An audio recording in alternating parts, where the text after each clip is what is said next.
Your initial take on what Apple laid out, impressive or not? Well, look, I think what they laid out was a very good story. I mean, Apple's incredibly good at weaving a story together around technology. I mean, it wasn't cutting edge stuff. There are some people doing more advanced stuff, but I think it was enough to get people intrigued.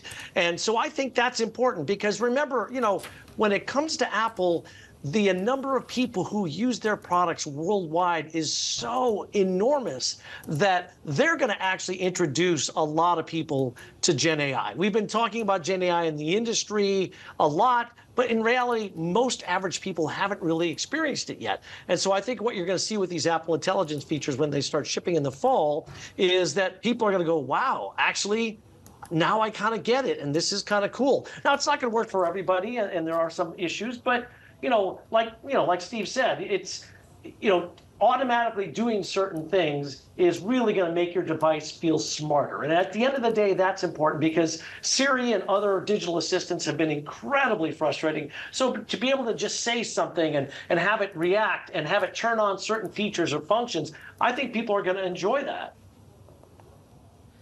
So are these software features then cutting edge enough, Bob, to really kick off an iPhone upgrade cycle?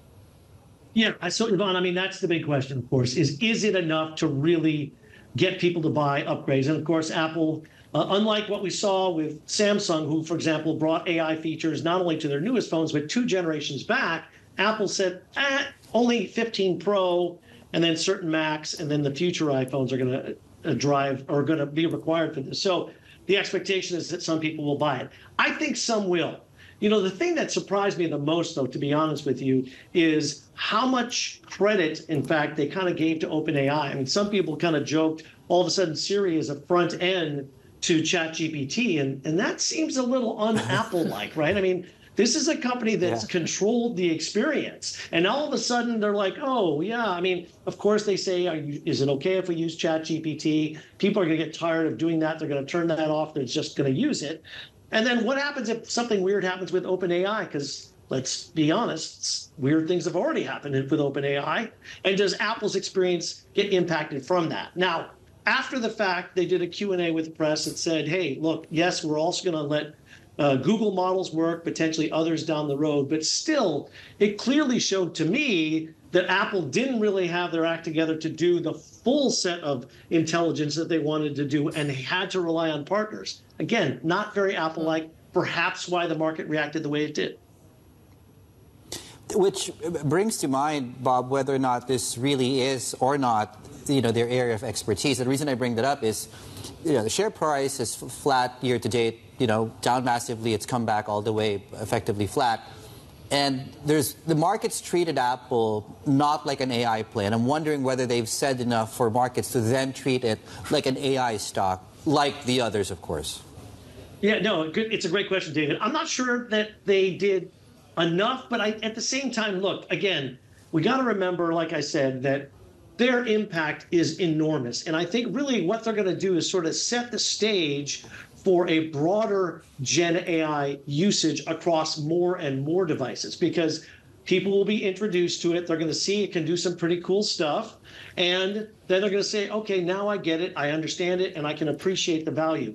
And look, some of the demos they gave were pretty darn cool. They don't apply to everybody, like I said, but they apply, I think, to enough people that it's going to be important. And the other thing, here's the other thing to remember with Apple stuff. Sometimes it's the dumb little features that people really like the custom emojis. It could be that every 20-something in the world goes, I got to have custom emojis, so that's it. I'm going to do it because of that, right?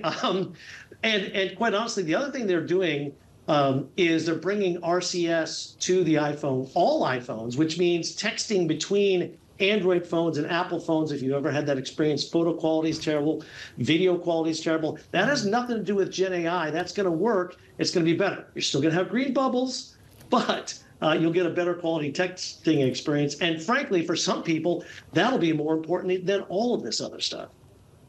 Yeah, as you say, it's the stupid, silly stuff. But that can change our lives. What about what Elon Musk said? I mean, he's threatening to ban iPhones in his companies because of this ChatGPT partnership that Apple has gone upon. Are the security risks warranted in any way, Bob? I don't think they are. I think this is, classic Elon Musk posturing. And of course, he's still upset about not really controlling OpenAI, even though he started it. I think there's a lot of personal grudges going on there, to be honest with you.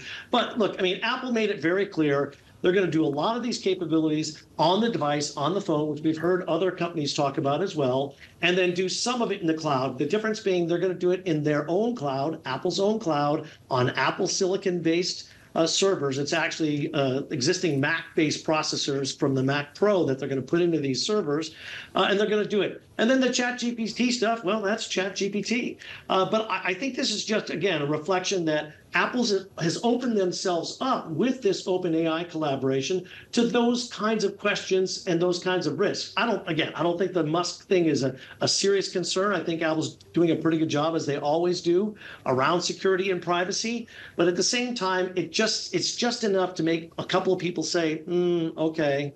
And that's the big issue. It may not be reality, but it raises the question and the concern, and people start thinking that way.